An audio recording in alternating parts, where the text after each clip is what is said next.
China తైవాన్ల మధ్య నిరంతరం ఉద్రిక్తతలు కొనసాగుతున్నాయి. రెండు దేశాల మధ్య యుద్ధ మేఘాలు కమ్ముకున్నాయి. తైవాన్ను మళ్లీ తమ నియంత్రణలోకి తీసుకురావాలని ఎప్పటినుంచో సంకల్పించుకున్న చైనా ఆ దేశంలో కొత్త ప్రభుత్వం ఏర్పాటైన తర్వాత కవ్వింపు చర్యలను మరింత పెంచింది. తైవాన్ కొత్త అధ్యక్షుడి స్వాతంత్ర్య అనుకూల ప్రసంగానికి వ్యతిరేకంగా మొదలుపెట్టిన సైనిక విన్యాసాలను కొనసాగించింది. అయితే డ్రాగన్కు ధీటుగా తైవాన్ కూడా ప్రతిస్పందిస్తోంది. దీంతో మరోసారి యుద్ధం తప్పదా అని అనిపిస్తోంది.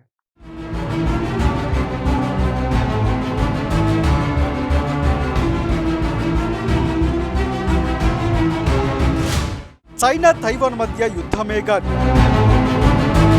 తైవాన్ను మళ్లీ తమ నియంత్రణలోకి తీసుకురావాలని డ్రాగన్ కుట్ర.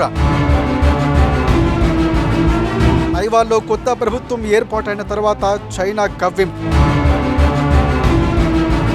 డ్రాగన్ కి ధీటుగా బదిలిస్తున్న తైవాన్.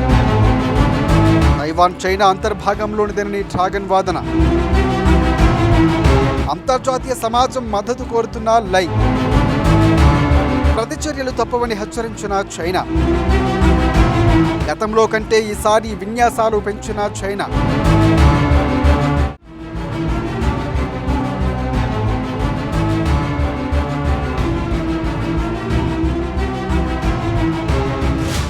తైవాన్ తనకు తాను స్వతంత్ర ప్రతిపత్తిని ప్రకటించుకున్న దేశం. వాస్తవానికి ద్వీప దేశం చైనా అంతర్భాగంలోనిదని చైనా వాదిస్తోంది. ఏళ్లుగా చైనా చెరలో ఉన్న తమను చైనా పట్టించుకోకపోవడంతో స్వతంత్ర ప్రతిపత్తిని ప్రకటించుకున్నామని తైవాన్ తెలుపుతుంది. గతంలో రష్యా ఉక్రెయిన్ యుద్ధ సమయంలో చైనా తైవాన్పై కూడా వారుకు దిగే ఛాన్స్ ఉందనే ఊహాగానాలు వచ్చాయి. కానీ ఉక్రెయిన్ వేరు, తైవాన్ వేరు. ఉక్రెయిన్ భూభాగంగా ఉంటే తైవాన్ ద్వీప దేశం. ఇటీవలే తైవాన్కు అధినేతగా లైచింగ్ టెను బీజింగ్ ఎన్నికయ్యారు. అయితే ఆయనను చైనా ప్రమాదకరమైన విభజనకారుడని విమర్శించింది. ద్వీపదేశం తైవాన్ చుట్టూ చైనా నౌకాదళం, ఎయిర్ ఫోర్స్ విన్యాసాలను చేపట్టింది.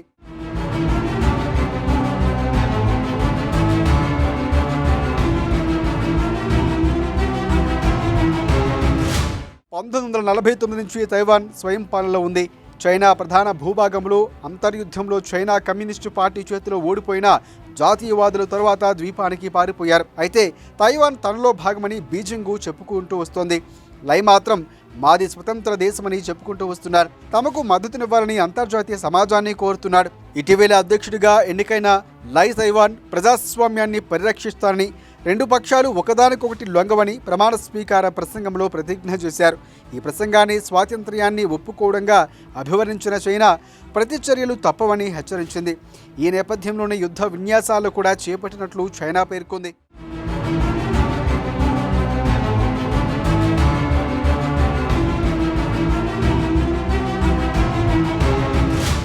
అయితే అధ్యక్ష ప్రసంగానికంటే ముందే ఇలాంటివి చైనా ప్లాన్ చేసుకుందని తైపీకి చెందిన భద్రతా విశ్లేషకుడు జే మైఖేల్ ఖోల్ చెప్పారు.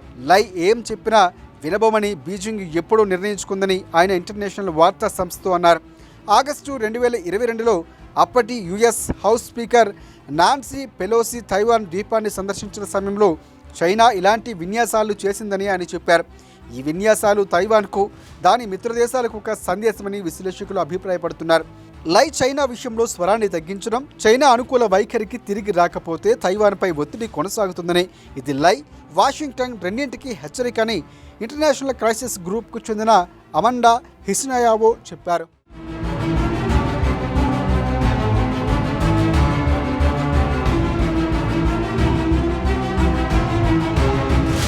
అయితే తైవాన్ భూభాగంను దిగ్బంధం చేయడం, బాహ్య దళాల సాయుధ జోక్యాన్ని ఆపడం, తైవాన్ సమస్యను పరిష్కరించే సామర్థ్యం తమకు ఉందని నిరూపించాలని పీపుల్స్ లిబరేషన్ ఆర్మీ భావిస్తుందని విశ్లేషకుడు, మాజీ చైనా సైనిక అధికారి సాంగ్ జోంగ్సింగ్ ఇంటర్నేషనల్ ప్రెస్కు వెల్లడించారు.